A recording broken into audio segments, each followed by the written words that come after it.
Alright, I'm going to perform my 8 keys brake test to make sure my CDL vehicle is safe to drive.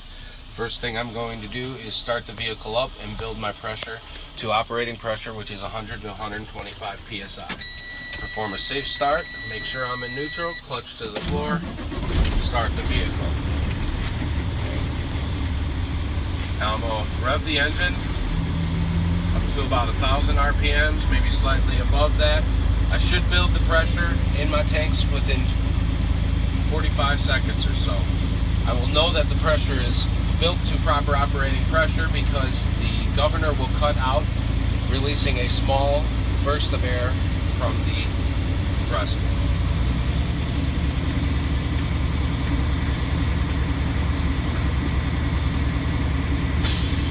There it is.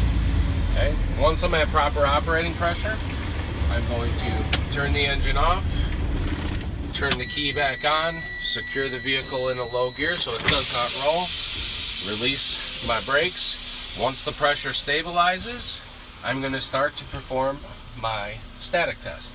My static test tests all the components in the air compressor system up to the storage tanks.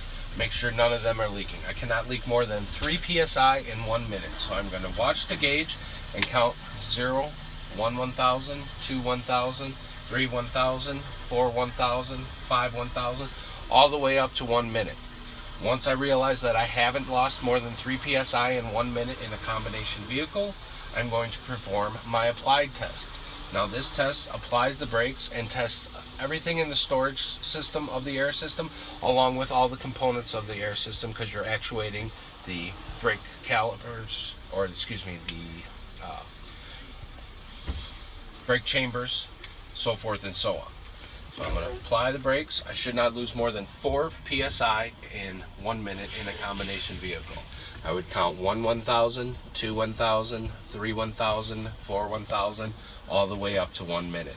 Once that is successfully completed, I will release the brakes and perform my first fan down test. My first fan down test is going to test that my warning buzzer and my light come on at 60 psi.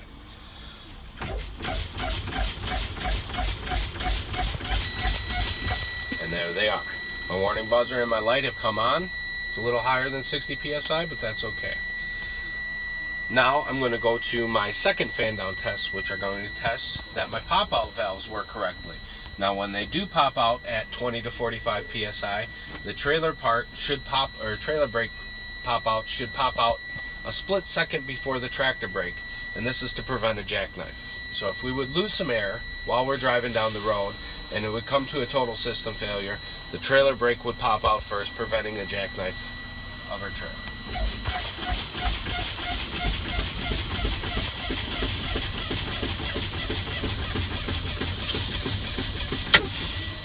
Right at about 25 psi. Okay, from this point I have to rebuild air into my storage tanks to perform any further tests. So I'm going to take my vehicle out of gear. Since my brakes have already popped, I'm going to complete a safe start, verifying that I am in neutral. I'm going to build my air all the way back up to 100 to 125 psi, at which point the governor will cut out and will release a small release of air from the compressor.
There it is. Okay, now I am going to test my parking brakes, both the tractor and the trailer. I'm going to test the tractor first. I'm going to release the trailer brakes, put my vehicle into a low gear, and gently tug against the brakes to make sure they're holding. They're holding. Now I'm going to test the trailer brakes. Make sure the trailer brakes are holding. They are. Now I'm going to test the service brakes. What I'm going to do is I'm going to roll forward at about approximately 5 miles an hour. Allow my vehicle to roll. Push the clutch in. Press the brakes while releasing the steering wheel, and make sure that my vehicle does not pull from one side to the other. This will make sure that there are no problems with the brake. If the vehicle does pull from one side to the other, there's something that I need to get looked at by the mechanic and get it taken care of right away. Roll forward. Push in my clutch. Adjust my brakes. Does not pull to one side or the other. Next, I'm going to test my trailer brakes. To do this, I'm going to use my Johnson bar since it only actuates the trailer brakes. I'm going to roll forward. Press my clutch. Pull my trailer brakes. Bring myself to a stop. My trailer did not pull from one side or the other. I now know that my vehicle is safe to drive on the road. That's it.